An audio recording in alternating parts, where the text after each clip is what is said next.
Bem-vindo, Henrique. Muito obrigada por participar aqui conosco hoje, tudo bem? Bom dia, Adri, bom dia a todos. Obrigado eu pelo convite aí. Esse tema, desculpa, estou chegando agora, mas vocês devem imaginar a correria que está por causa desse resgate aqui, né? A gente está com muitas demandas, então acabei só entrando agora e não consegui acompanhar o início da discussão aí. À sua disposição, acho que vai ser bem interessante para a gente. A gente já falou sobre muita coisa, Henrique, mas assim, isso a gente vai acabar resgatando na conversa contigo. Eu queria que você fizesse um relato dessas ações realizadas com a sua participação mais recente, né? Porque do resgate de Bento... Como os trabalhadores estavam? Como foi chegar naquele local? Como é que foi, principalmente essa questão que envolve a Aurora, a Garibaldi... Tá, do resgate de Bento você se refere, né? Isso. Para começar, e depois, se você tem, acho que um outro realizado hoje, né? Você poderia atualizar.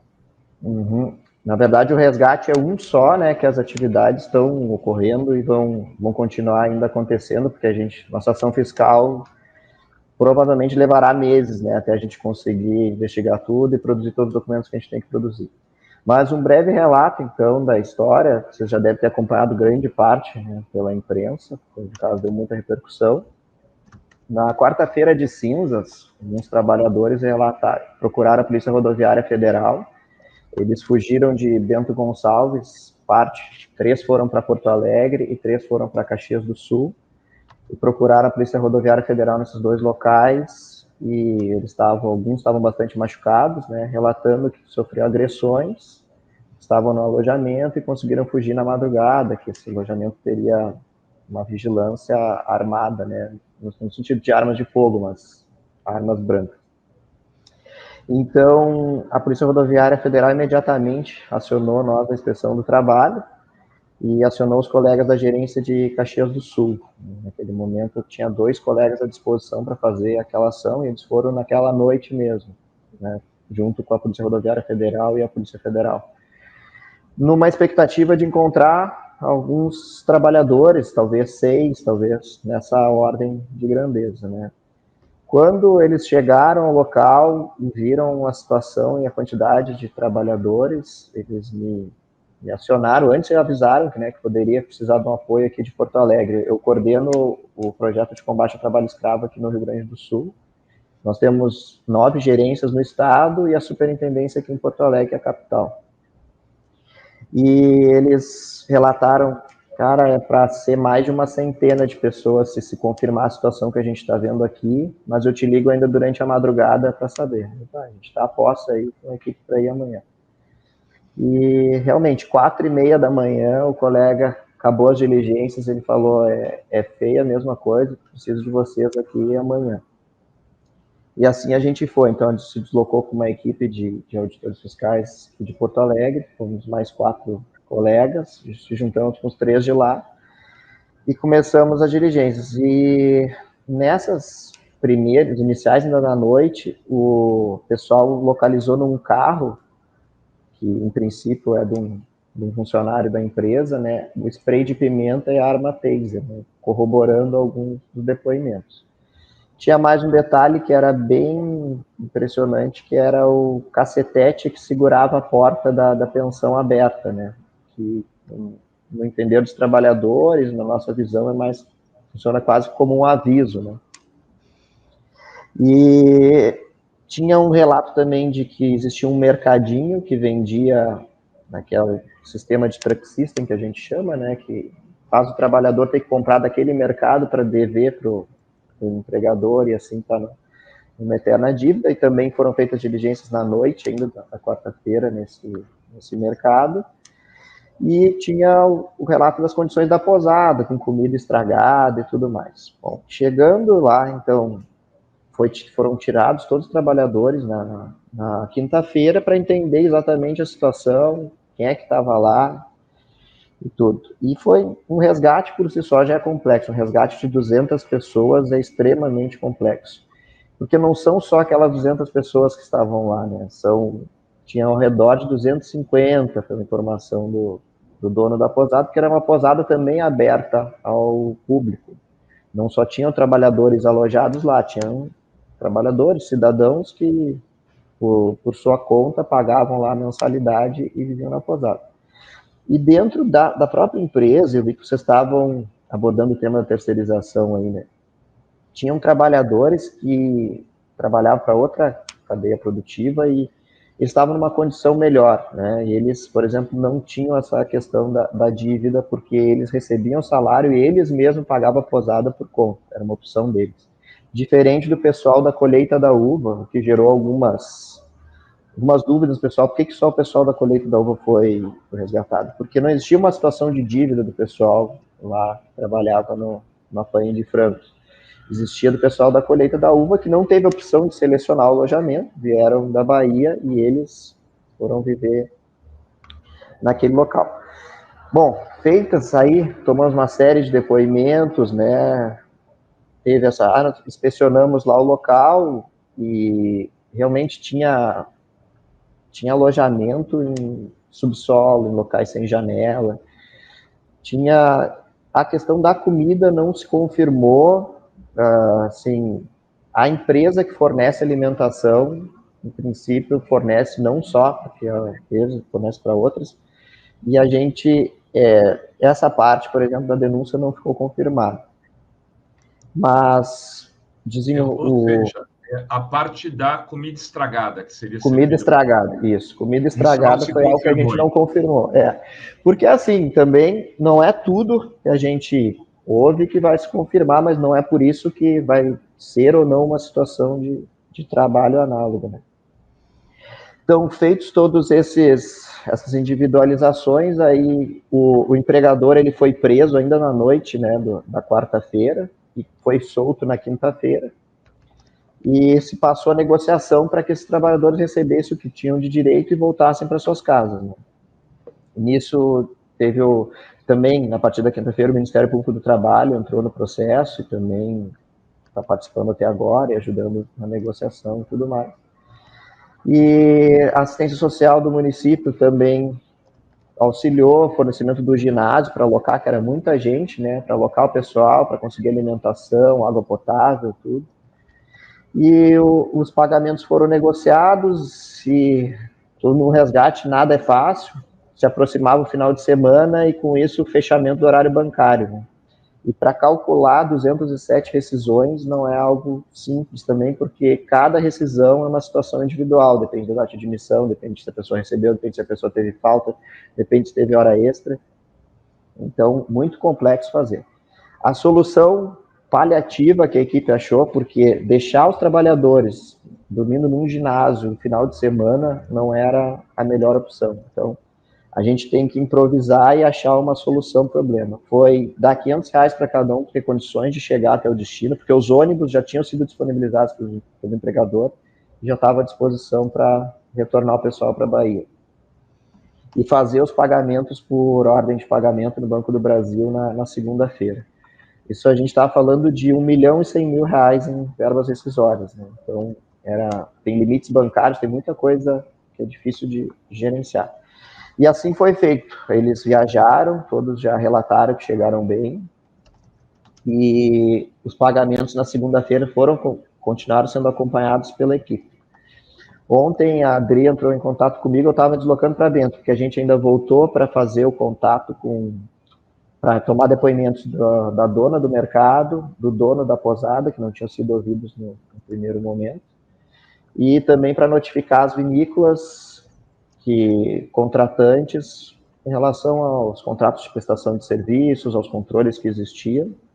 E é nesse pé que a gente está a fiscalização agora. Também, em paralelo, o Ministério Público do Trabalho está negociando a indenização por danos morais coletivos individuais. Então, a gente ainda tem bastante coisa para fazer, mas, assim, a nossa prioridade que era resgatar, no sentido de tirar o trabalhador daquela condição, receber o que é devido e estar em casa de novo, isso foi feito. Agora, para nós, então, a pressa é um pouco menor. O Henrique, você falou 207 rescisões. De que lugares da Bahia? É uma região específica da Bahia onde eles são contratados? Por quanto tempo que eles são levados? E no mercadinho, houve algum preço que lhe chamou a atenção? Eles denunciaram que os preços eram inflados, eram acima do preço de um produto que eles poderiam comprar na cidade, por exemplo? Uhum. Sim, o primeiro, deixa eu ver se eu lembrar todas as perguntas, tá? Se faltar alguma, tu me fala aí. Os locais, tá? Teve 4 cidades e a maior parte deles que era Salvador, Serrinha, Feira de Santana, eu acho que na verdade são essas 3 cidades aí, de cabeça agora para te dizer. Se tem, a gente não detectou pelo menos não conseguimos apurar que exista um sistema já de aliciamento nessas cidades. Não foi algo que... muitas vezes, durante fiscalizações de trabalho escravo, existe um sistema já pré-estabelecido, mas nesse caso a gente não viu isso.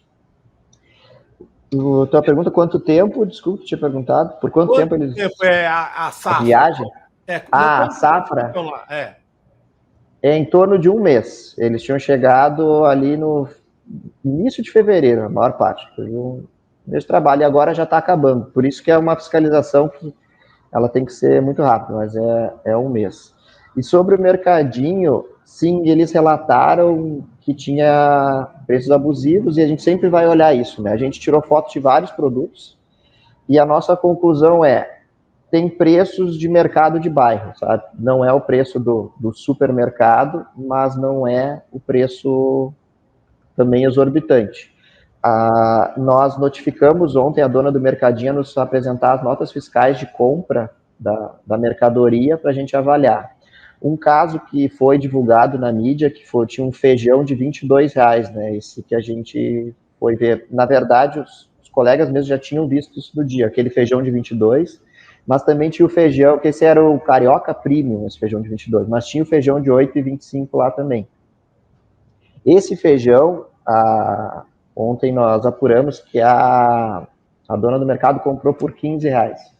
Então ela botou lá a margem dela, que gira em torno de 30%, 40%, que não é algo que seja fora. Só que o que é muito comum encontrar também nessas situações, né, aqui no sul do Brasil. O pessoal às vezes vem de uma região do Nordeste que algumas mercadorias são mais baratas. Desculpa aqui meu celular, deixa eu só desligar. Algumas mercadorias são mais baratas, e aí quando chegam aqui, eles se impressionam com o valor das coisas, só que geralmente a gente pega que os preços são praticados mesmo aqui na região. Já aconteceu outra vez, né? No resgate ano passado a gente tinha a mesma denúncia também, a gente verificou isso. Então, às vezes também tem isso, não é que o trabalhador queira dizer algo a mais, é que realmente a realidade dele era diferente, e a gente está vivendo também um quadro de inflação que, às vezes, até a gente mesmo se impressiona com o preço do mercado. Agora... Mito, só para... Desculpa. Pai. Não, eu ia perguntar, porque, assim, aí eles, nesses alojamentos, eles tinham uma condição de cozinhar, por exemplo, de fazer a comida, porque como que eles iam comprar, produzir, ou eles recebiam só essa comida que eles alegam que era estragada? A cozinha que tinha ali era só para pequenas coisas, o próprio dono da pousada lá, tipo, fazer um café, alguma coisa assim. Para cozinhar, efetivamente, não tinha. Era a alimentação que eles recebiam, teriam que comprar de fora mesmo. Tinha uma cozinha ali, mas não era com esse fim, né? De panela com tudo para cozinha. Rovai. Não, é porque assim, eu queria entender a organização, né? Então, assim, você vai, em geral, o trabalho escravo tinha aquele chamado gato, né?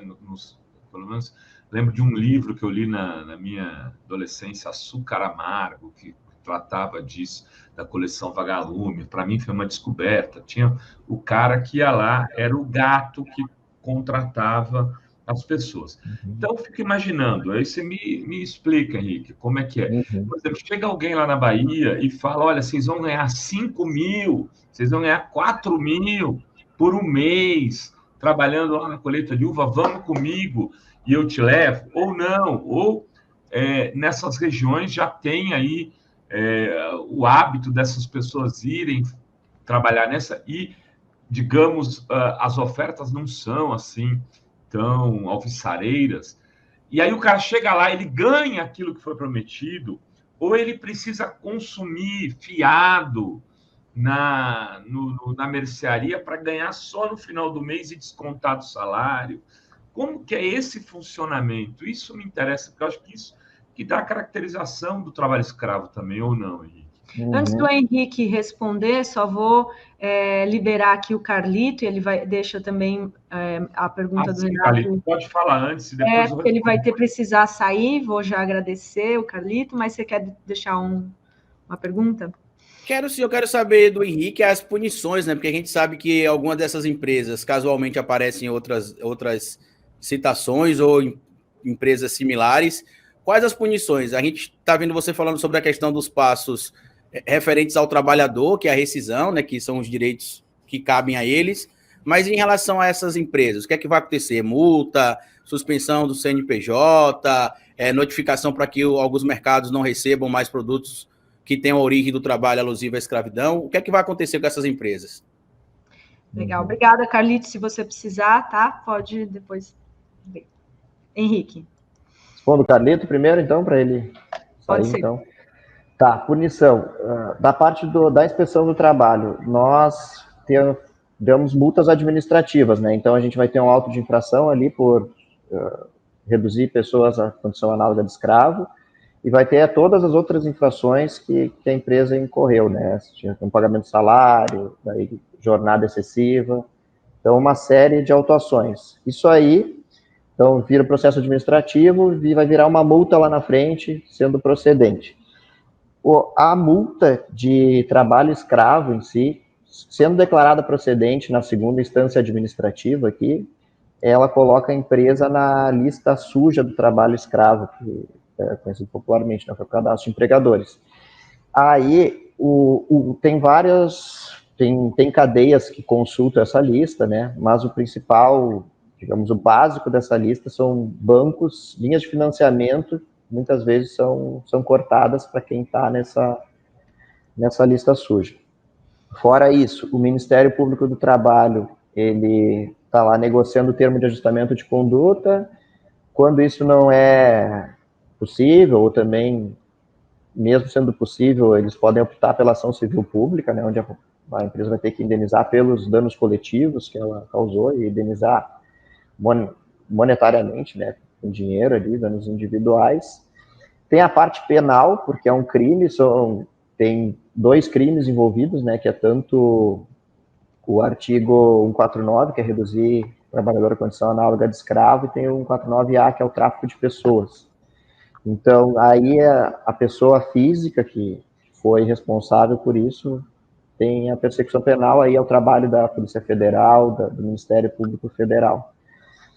E na questão das cadeias, né, aí é o consumidor, eu acho que é a maior punição, né, que acontece. O consumidor norte-americano, que é o consumidor europeu, ele é muito exigente quanto a práticas sustentáveis, né, tanto em relação ao meio ambiente, mas em relação ao social também. Eu acho que o consumidor brasileiro também está nesse caminho, assim. Então, como legislação, assim, a parte que eu acho que é o que vocês querem saber mesmo, é o que a inspeção do trabalho pode fazer com o contratante. Eu acho que isso aí ficou muito...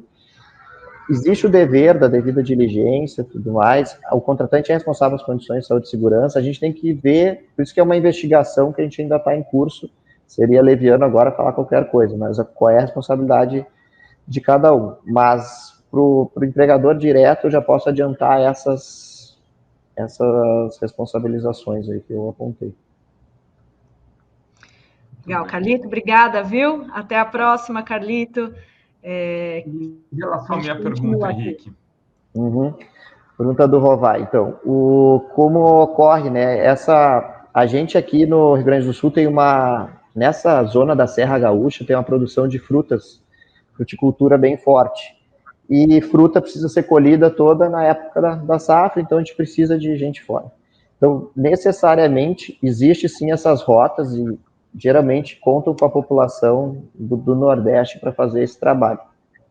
E só que isso pode acontecer de uma forma legal, e tem empresas aqui que atuam de forma legal, que assinam carteira, que dão um alojamento bom. O pessoal vem, recebe, trabalha, e sai e volta ônibus, tudo é declarado para a gente, quem está vindo, quando está voltando, está tudo certo. E tem as situações como essa daí.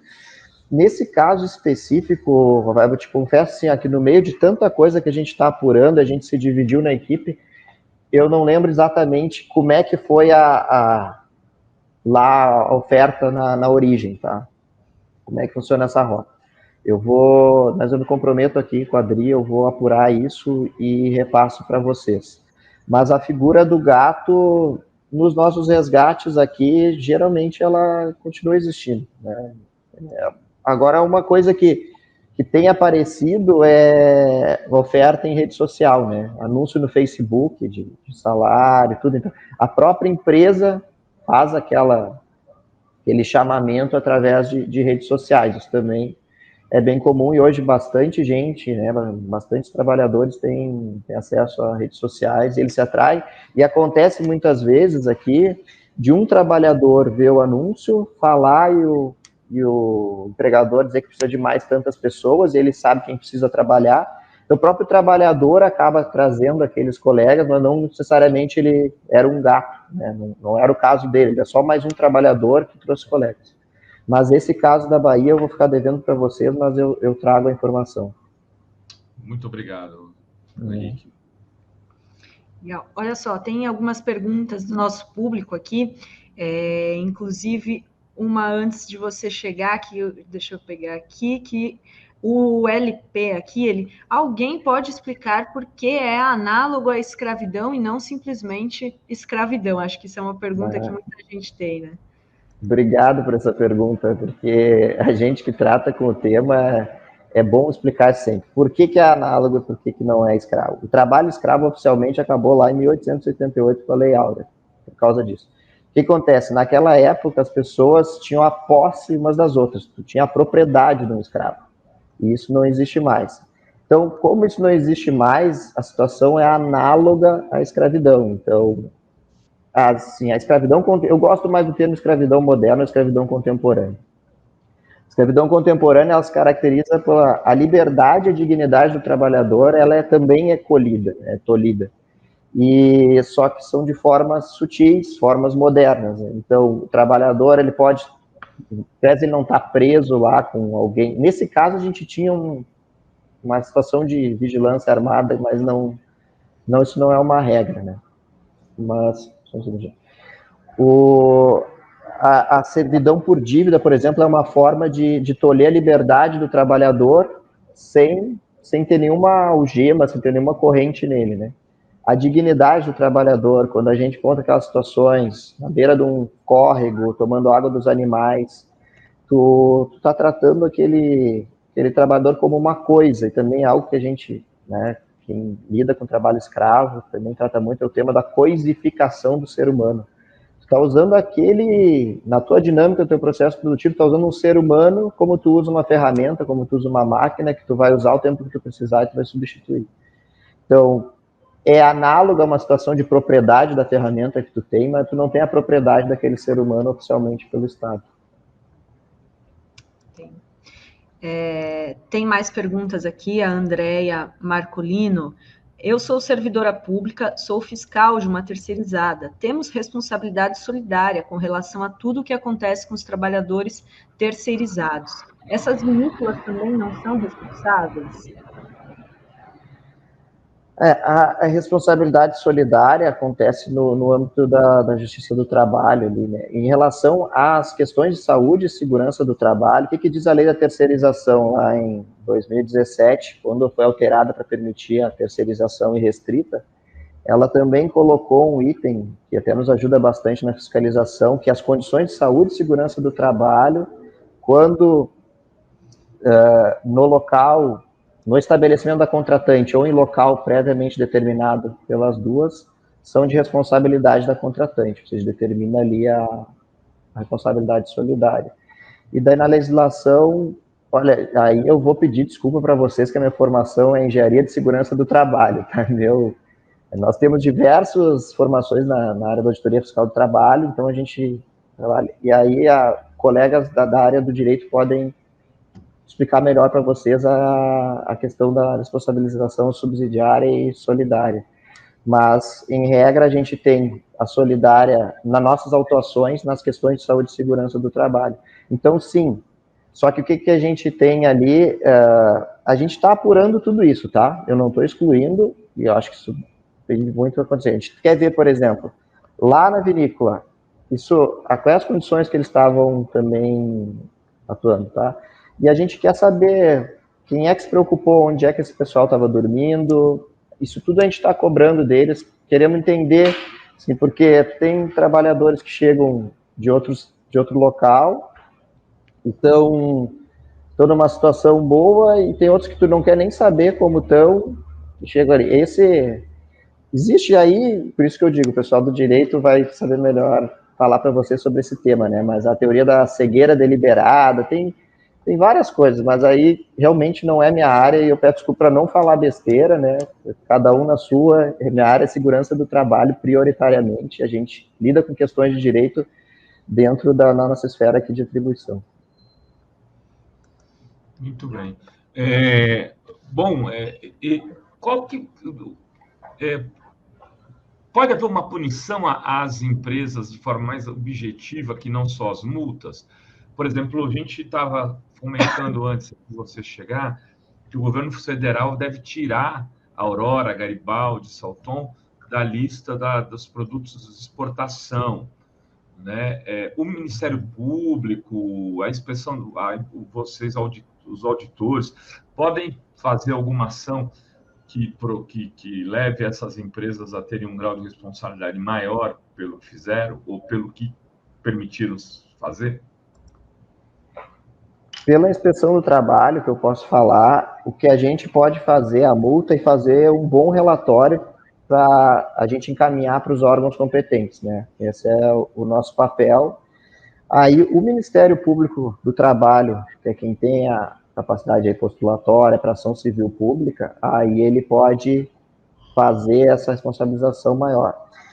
E em termos de políticas públicas, assim, é que a gente tem automaticamente a lista suja do trabalho escravo, né? E para entrar na lista suja tem que ter autuação por reduzir trabalhadores à condição análoga de escravo. Esse é o caminho.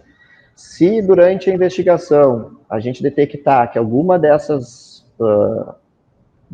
contratantes ela incorreu nessa infração, a gente lavra o auto de infração, aí sim, sendo procedente, ela entra na lista suja, e aí toda a implicação, porque não só, falei dos bancos de fomento, né, mas eu acho que, assim, a principal punição, como eu falei, acho que vem do consumo. Acho que esse caso teve uma repercussão tão grande que eu acho que não mexe só com a cadeia produtiva da uva, mas mexe com todas as cadeias produtivas, que é o único caminho que eu vejo, Henrique, não falo para os profissionais, Henrique vê para a erradicação do trabalho escravo, sabe? Porque sempre acontece, sempre não, mas na grande maioria das vezes, no início, no meio da cadeia produtiva, de algo que a gente vai consumir lá na frente. Esses casos de trabalho escravo, e são muitos, e a gente é pouco, o Estado é pouco. Então a gente não adianta a gente ficar resgatando. Então quando toda a cadeia se preocupar com isso, e a gente tem até um exemplo que foi um exemplo de sucesso, que foi na indústria têxtil, né? Teve aquele resgate lá em São Paulo, que ficou bem famoso, e depois teve mais. Né? Isso, exatamente, da Zara, exato.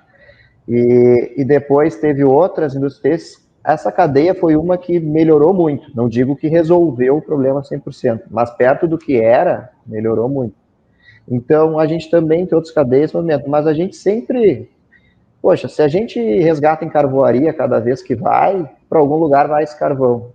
E se eu fechar uma carvoaria aqui, abre uma do lado, que é muito fácil abrir uma carvoaria. Então, a gente tem que pensar isso. Um garimpo. Se eu fechar um buraco de garimpo, abro do lado. Mas quem é que está comprando esse garimpo? Quem é que está comprando o produto desse garimpo? Então, eu sei que na França você vê que é um tema assim que mundialmente ele é um tema difícil de tratar. Na França, recentemente, foi aprovada uma lei para responsabilizar a cadeia produtiva, mas é uma situação bem específica. São cadeias com mais de 5 mil empregados que têm atividades no exterior.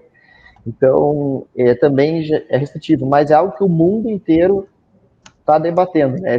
Há um tempo atrás, acho que faz cerca de 2 anos, foi encontrado trabalho escravo no cacau, na colheita do cacau na África, e mexeu com todas as grandes produtoras de chocolate a nível mundial. Então, assim, quando todo mundo começar a se preocupar com isso, consumidor, tudo mais, vai ser a tendência a ser um caminho de sucesso mesmo. Ô Henrique, você mora onde? Porto Alegre, né? Rio Grande do Sul. Porto Alegre. Perguntando porque é o seguinte, se você morasse ali na Serra Gaúcha, em Caxias, ia te perguntar se esses empregadores parecem estar intoxicados, né? O discurso do vereador lá ontem foi muito forte, um discurso repleto de ódio. Se vocês têm recebido algum colega, algum tipo de ameaça, constrangimento, coisa nesse sentido. Ó, eu tenho assim, os colegas de Caxias do Sul, eles estão 100% do tempo ali, né? Eu, nessa operação, eu tive um acidente grave com a minha mãe, eu tive que voltar para Porto Alegre no meio da fiscalização e consegui retomar agora. Então, a pessoa ideal para falar com vocês seriam eles, assim, porque eles estão virando noite, literalmente, tá? Eles estão uma semana, hoje que eles estão conseguindo dar uma descansada. Mas o que acontece? Eles não querem aparecer justamente por causa eles são da região e eles se sentem, eu não diria ameaçados, não diria nem ameaçados, mas constrangidos, tá? No mínimo constrangidos com a situação. Realmente, teve esse vereador, né? A gente teve manifestações de deputado, teve deputado que pediu explicações da truculência da fiscalização da gente, sabe? E esse caso, já que falaram da gente, a gente tem que falar também, né? A truculência da fiscalização foi que os colegas foram fiscalizar entre tantos produtores rurais que eles fiscalizam, o cara botou uma pedra no meio do caminho para eles não passar. E eles, o que eles fizeram? Voltaram com a polícia. Só que isso ninguém fala, sabe? E aí a gente está indo fiscalizar um cara que tem uma taser, que bate de cacetete nas pessoas, e não quer que a fiscalização vá com polícia, com tudo, né? A gente servidor público, não é herói.